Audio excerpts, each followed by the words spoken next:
My daughter was blowing out her birthday candles when my brother-in-law told me I wasn't man enough to provide for my own family. I said 3 words back to him, and my wife slapped me across the face in front of our 7-year-old and every single guest in that room. I'm Shane, I'm 31. I do HVAC work, heating, ventilation, air conditioning. Started as an apprentice at 19, got my certification, built a client list over the years. It's not glamorous.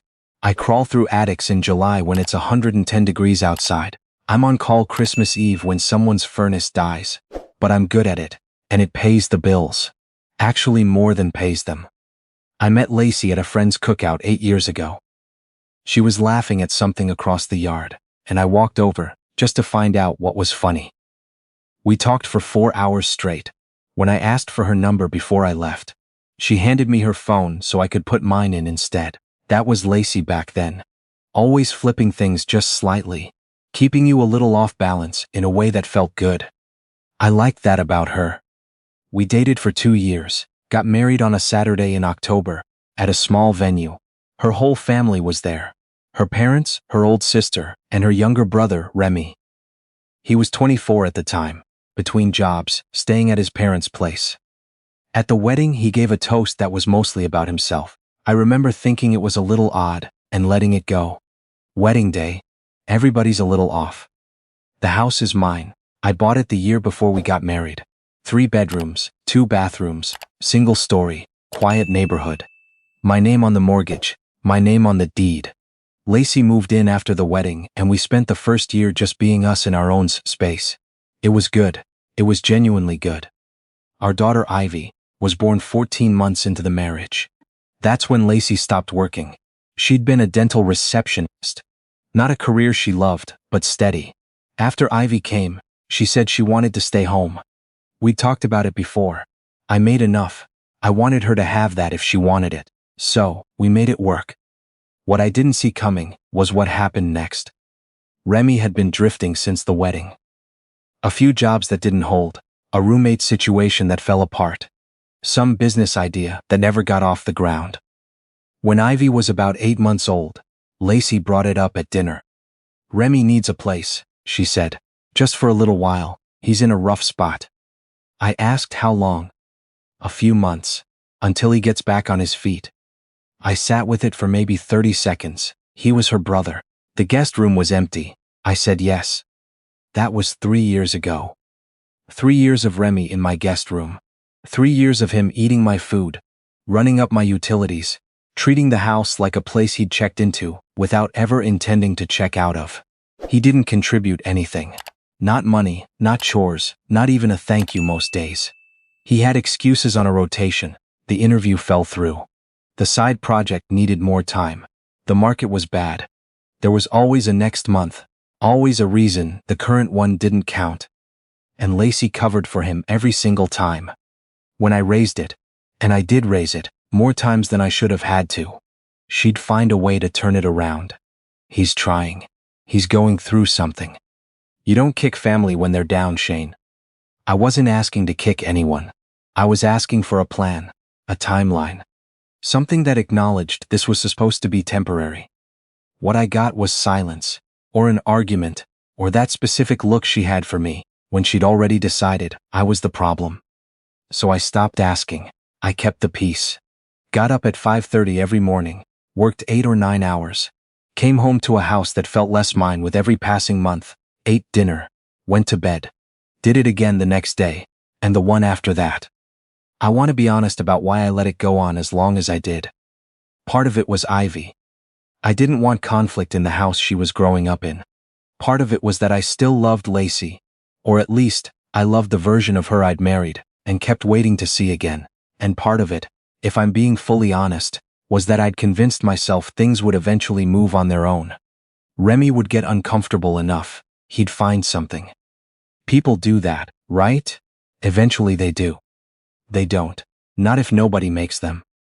Ivy turned 7 on a Saturday in March. Lacey had been planning the party for weeks. Backyard birthday, streamers, a unicorn cake, maybe 15 people total. A few of Ivy's school friends and their parents, some family. Lacey's parents drove in for it. Her sister and her husband came. Remy was already there, obviously. He was always already there. I'd spent the morning setting up. Strung lights along the back fence, blew up balloons, put together a little craft station for the kids. Ivy helped me hang a banner and kept asking if the cake frosting was going to be pink. I told her it was. I'd confirmed this with Lacey 3 separate times. The first 2 hours were fine. Kids running in circles, adults standing around in clusters, Ivy opening presents with the specific intensity of a 7-year-old who treats each gift like it's the most important thing that has ever existed. I was grilling. Keeping the cooler stocked, doing the thing where you make sure the day stays on track because it's your kid's birthday and you want it to be right. Remy was drinking by the fence. He'd started around noon. By 3 o'clock, he was loud in the way people get when they've had enough to think their opinions deserve more airtime than they do. I was carrying the birthday cake out to the table when I heard him behind me. He was talking to Lacey's father. Shane works constantly, but they still can't pull off anything real, you know? Like, this is it. A backyard. Lacey grew up with more than this. She deserves better than this. I set the cake down on the table. Lacey was right there. Her dad didn't say anything. Nobody said anything. I looked at Remy. He looked back at me like he hadn't just said what he'd said. Like it was a perfectly neutral observation about the weather. Lacey started lighting the candles. Ivy ran over from across the yard, already starting to hum the birthday song to herself. I should have let it go. I know that's what people will say. But I had let it go. I had let it go every single time for 3 years. And all that had done was give Remy permission to keep pushing. Let it go enough times, and silence starts to look like agreement. So when Lacey finished the last candle and looked up, before anyone had started singing, I said it, quietly, directly to Remy. You don't pay for any of this. 3 words, barely above a normal speaking voice. But the singing hadn't started yet. It was that half second of held breath before someone leads it off. Ivy heard me. Lacey heard me. Everyone heard me. Remy opened his mouth. The slap came from my left. Lacey, open hand, hard enough that my ear rang, and the side of my face went hot. Don't you dare embarrass my family, she said. Ivy was standing right next to the cake. The candles were still burning. One of the other kids started crying, because Ivy looked like she was about to. I stood there with my hand against my face, in my own backyard, at my daughter's birthday party, while the people I had fed and housed and made room for stared at me, like I was the one who had done something wrong. I looked at Ivy.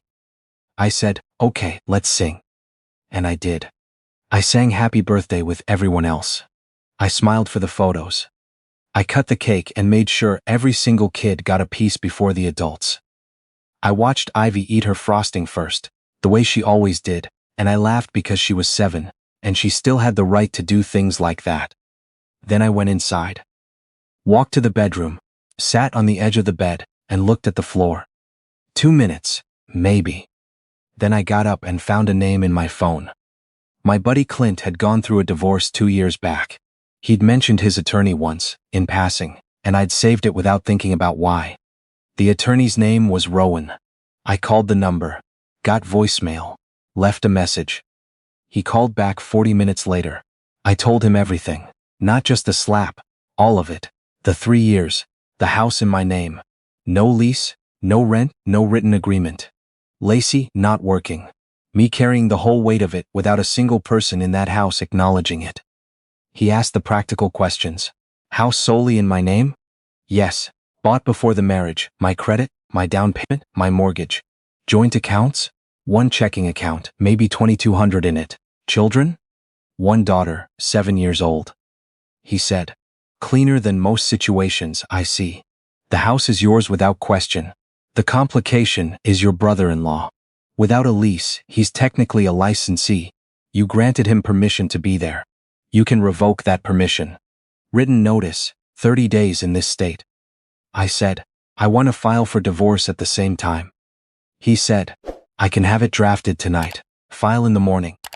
I said, do it. That night, After the guests were gone, and Ivy was asleep, Lacey came to find me in the living room. I was in the armchair with the television off. "We need to talk about what happened," she said. "Okay." "You humiliated Remy in front of everyone." I looked at her for a moment. "He said you deserved better than the life I give you. At our daughter's birthday party. In front of our daughter. And then you hit me. You provoked him. By saying 3 words. Shane. I called an attorney tonight. Papers will be filed tomorrow morning." The room went very quiet. Not the kind where someone is thinking. The kind where the ground underneath has just moved. "You're not serious," she said. "I am." She cycled through it. Tears, then anger, then something that started to sound like bargaining. If I would just apologize to Remy, if I would just come and sit down with everyone, if I could just see it from her perspective. I let her go through all of it. I didn't argue. When she finished, I told her I'd be sleeping in the guest room, and that we'd need to talk logistics soon. Rowan filed the papers the next morning. Lacey was served at the house, just after noon. She called me 11 times between noon and 3. I was at a job site replacing a compressor unit on a commercial building, and I needed to focus. I listened to the voicemails on my lunch break. They went from shock to anger, to something that kept trying to reframe itself as a solution. Just come home. Just talk to him. Just give it a chance. Like the last 3 years had been a misunderstanding instead of a pattern. I texted back. There's nothing to work out. That afternoon, while Lacey had taken Ivy to her parents, I drove to the house. Walked through every room. Took photos. The guest room that had long since stopped being a guest room. Remy's things spread through the common areas. His car parts taking up half the garage. Then I printed the notice. I drafted with Rowan's help. And slid it under Remy's door. License revocation. 30 days to vacate in writing. Dated legal. He texted me within 20 minutes. Started with profanity, ended with a threat. I forwarded the whole thread to Rowan and didn't reply. Lacey's father left a voicemail, calling me a coward. He said I was throwing his son out on the street. I noted, to myself, that Remy was 27 years old, and then I deleted the message. Her sister posted something on Facebook about people who show their true colors in hard moments. I got a few messages from people I barely knew. Then my foreman Bud posted something. Bud had worked alongside me for 6 years. He didn't write much. Just Shane housed and fed that family for 3 years, while they contributed nothing. He never complained once. He's the most solid guy I know. Don't believe what you're reading. The comments shifted fast. People started asking the obvious questions. Why had a 27-year-old man lived rent-free in his sister's husband's house for 3 years? What had anyone in that house done to help themselves? The story that I was the villain had a hard time surviving those questions. Lacey deleted her Instagram by the end of the week. Rowan handled Remy's attempt to claim tenant rights. Without a lease and without ever having paid rent, he had almost no legal footing. On day 28, he loaded his stuff into a truck. I didn't ask whose, and left without saying anything, just a takeout container on the counter, as his only acknowledgement that he'd ever existed in my house. I changed the locks that evening. Lacey was staying at her parents' by then. She'd taken Ivy, which we'd agreed to temporarily. Rowan had filed for joint custody. Ivy and I had dinner together twice that week. She asked me why she wasn't sleeping at home every night. I told her that her mom and I were working some things out, that it had nothing to do with her, that I loved her more than anything. She asked if she could have extra syrup on her pancakes. I said yes without hesitating. Some things you just say yes to. The divorce took about 5 months. Lacey eventually stopped contesting the terms. The house stayed in my name. The documentation on that was solid from the beginning. We agreed on joint custody. She would need to find work. Rowan made sure all of it was in writing before anyone signed anything. The day we finalized, Lacey barely looked at me across the conference table. We signed where it said to sign. In the hallway on the way out, she said, "I hope you're happy." I didn't answer, because I wasn't sure. Happy was the right word yet. I was something, but I couldn't name it standing in that hallway. I drove home, my house, quiet in a way it hadn't been in years. I stood in the kitchen and listened to the refrigerator hum. No dishes in the sink that weren't mine. No one's shoes by the back door. No voice filtering under the guest room door at 11 at night. I made a cup of coffee, sat down at the kitchen table. I had 2 hours before I needed to be anywhere. That was a feeling I hadn't had in 3 years. I just sat in it. A few months after the divorce, I was picking Ivy up from Lacey's apartment. She'd found a place about 12 minutes away, which worked well for Ivy, and Lacey came to the door instead of sending her out. She looked tired, not poorly, just quieter than she used to be. Remy moved to Phoenix, she said. He got a warehouse job out there. Good, I said, and I meant it. She nodded, slowly. He barely calls anymore. My parents said, he doesn't come home for the holidays. Just kind of disappeared once he didn't need anything from anyone. I didn't say anything to that. I've been thinking about the birthday party, she said. Her voice was steady but careful. About what I did, what I let happen for a long time before that. She looked at me. I'm sorry, Shane. I was wrong. Not just about the slap, about a lot of it. I looked at her for a moment, in the porch light. I appreciate you saying that, I said. Does it change anything? No. She nodded once, like she'd been expecting that answer, and had made her peace with it already. I kept thinking I was being loyal, to my family, to Remy. Her voice stayed even. I didn't understand what I was actually choosing. I know, I said, and I think you'll be okay, but I can't go back. It's not just the slap, it's all of it. She nodded, again. Ivy pushed past her leg then, backpack already on, holding a drawing she'd made at school. A house with a sun in the top corner, and 3 stick figures standing in front of it. She held it up for me to see. That's you, she said, pointing to the tall one. That's me. And that's Butterscotch. Butterscotch was a hamster she'd named herself, orange with a white spot on her nose. This is incredible, I said. She considered the drawing seriously. Butterscotch doesn't actually look like that. I don't know how to draw fur yet. I buckled her into her car seat, carefully, the drawing flat on the passenger seat, so nothing would crease it. Lacey stood on the porch and watched us pull away. Ivy talked the whole drive home about something that had happened at recess, involving a jump rope and a disagreement about the rules that had apparently been resolved, but still felt unresolved to her.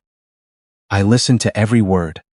I put the drawing on the refrigerator, with a pineapple-shaped magnet she'd picked out herself at a roadside stand last summer. Then I made dinner. Then I put her to bed. Then I sat on the back porch.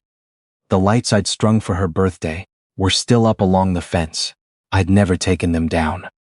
On warm evenings, they made the yard look like somewhere worth sitting. I had 1 beer. Wasn't celebrating anything. Wasn't mourning anything. Just sitting in the quiet I'd built back for myself, in the house I'd owned all along, in a life that finally felt like it fit again.